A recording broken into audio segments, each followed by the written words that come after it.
This week on Perspective, Rwanda's hidden history, an investigation of a second genocide. 24 years ago this week, the descent into hell began. The bloody, brutal slaughter of Rwanda's Tutsi people. Genocide. Planned, targeted killing at the hands of their Hutu countrymen. An estimated 800,000 Tutsis were murdered in just 100 days. Neighbor killing neighbor. Husbands killing wives, a horror the world stood by and watched. The United Nations commander in Rwanda at the time, Canada's General Romeo Dallaire, warned of the coming atrocities, but was refused permission to intervene. Out of the darkness of that time emerged Paul Kagame, commander of the Rwandan Patriotic Front, credited with putting an end to the killing rampage. Hailed as the savior of Rwanda, Kagame became president in 2000 and is credited also with rebuilding his country. It is one of the fastest growing economies in Africa. But as Kagame noted in ceremonies again this year, Rwanda must not forget its past. Ni bitwibutsa rero ko hari amateka mabi twagize tutagombaga kugira. Ni bitwibutsa ko tutarebye neza amateka ashobora kwisubiramo. But now, there is also another story of Rwanda's brutal history, documented in detail by journalist Judi Rever in her book titled In Praise of Blood, The Crimes of the Rwandan Patriotic Front. Rever's extensive research documents another mass slaughter, a second genocide, one carried out by Kagame's army. On the program today, a feature interview with Judi Rever. We'll also hear a perspective from Kigali, Rwanda, and from an international human rights advocate. But we begin with Judi Rever. You argue in your book that there was not one genocide in Rwanda, but two. Tell me how. What does that mean? Two genocides. That's not the official history. What I tell in my book is after the Hutu president, Habyarimana, was assassinated, Paul Kagame and his high command and training wing and military intelligence got together and sent out in the field groups of mobile forces. They did this clandestinely, and they started in the north where they were already present and in areas they had already seized, and they quickly proceeded to go down the eastern flank of the country to the south and then back up. April, as soon as the plane crash occurred, they seized territory rapidly, and behind the front, these mobile forces operated. What they did was they called Hutu peasants and Hutu community leaders to meetings. They would lure them, put them on buses. They took these people to mainly a place called Akagera Park, and they shot them and burnt the bodies there. So this was an elaborate scheme that was hard to see because, quite frankly, journalists were not in those areas.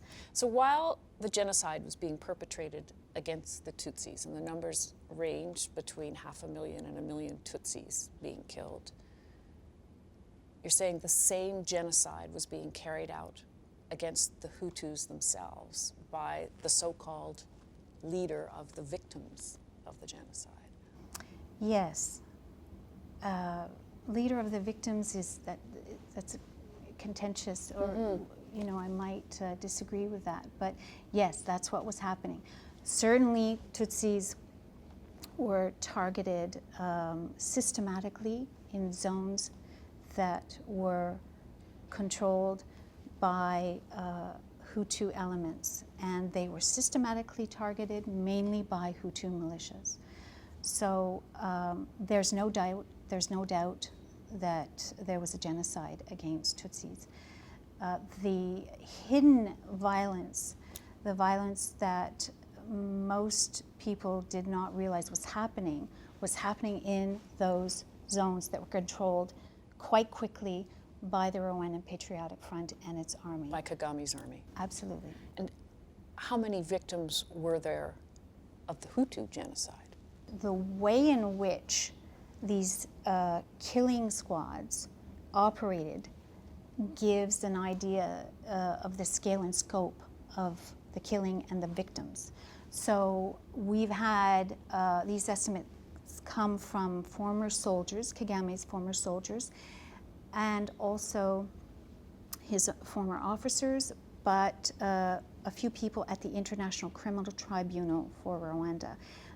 Investigators who looked at some of these killings, and they've said at least 500,000 Hutus would have been killed or more by Kagame's army during the genocide from April to July 1994 and in the months after.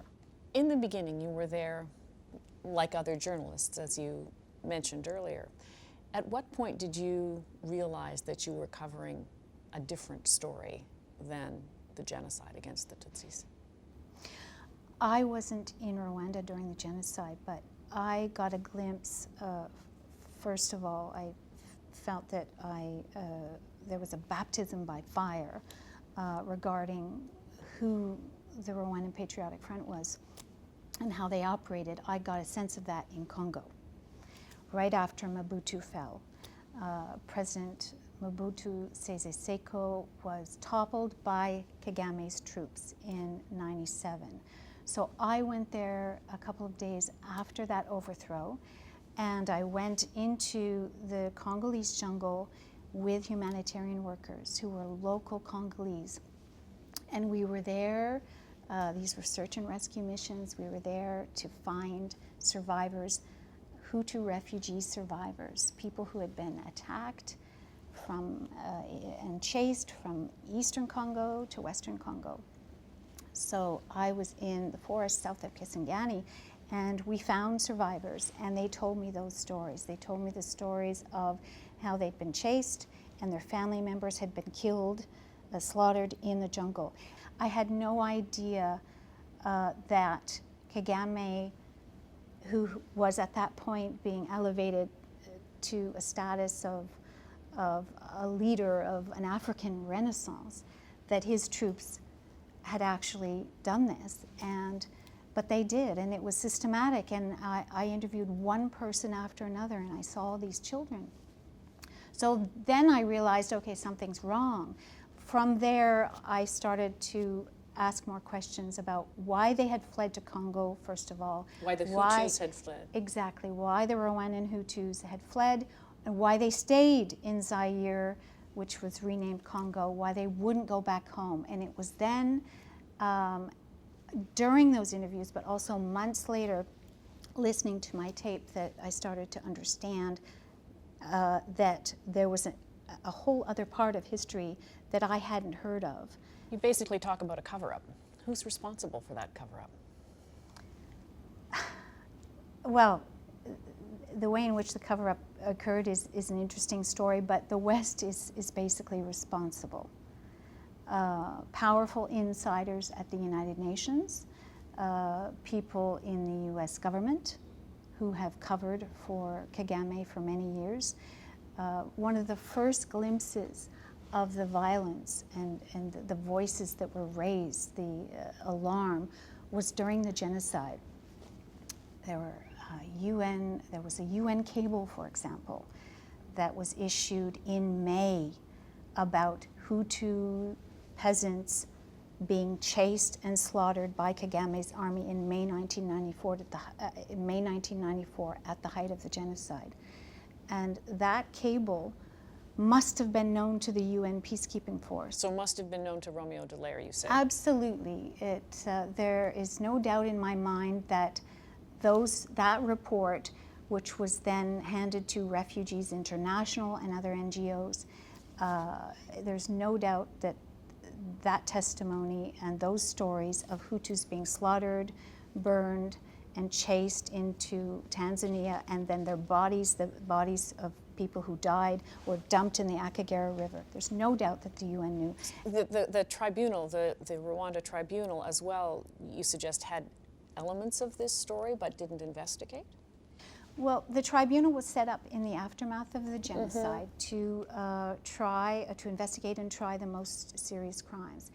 And obviously it was hard to investigate the crimes that Kagame's troops carried out while in Rwanda under Kagame's thumb, while his regime was consolidating power after the genocide.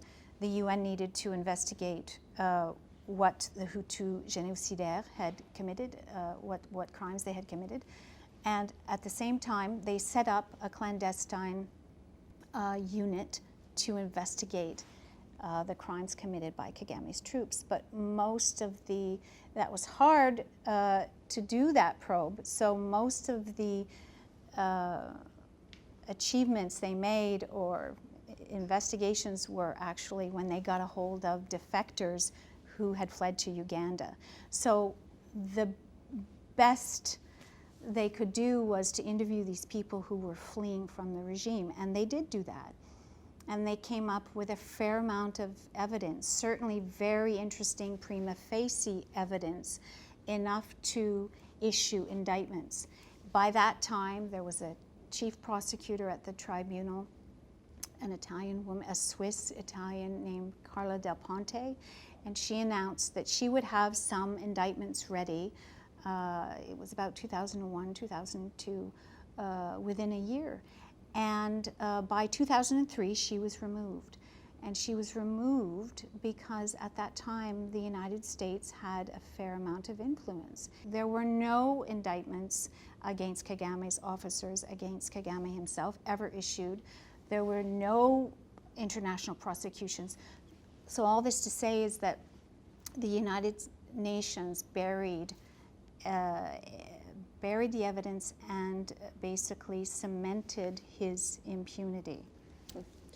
There were other people on the ground. We mentioned Romeo Dallaire a minute ago. There were aid agencies, there were human rights investigators and other sort of independent human rights organizations.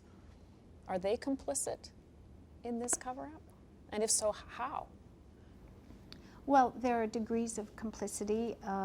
I'm critical of the work that Human Rights Watch did in the aftermath of the genocide. I think they did an effective job of investigating the crimes of the former Hutu regime or elements of the former Hutu regime, and certainly the operations of the Interahamwe Hutu militia. So, but it seems to me that they were solely focused on that.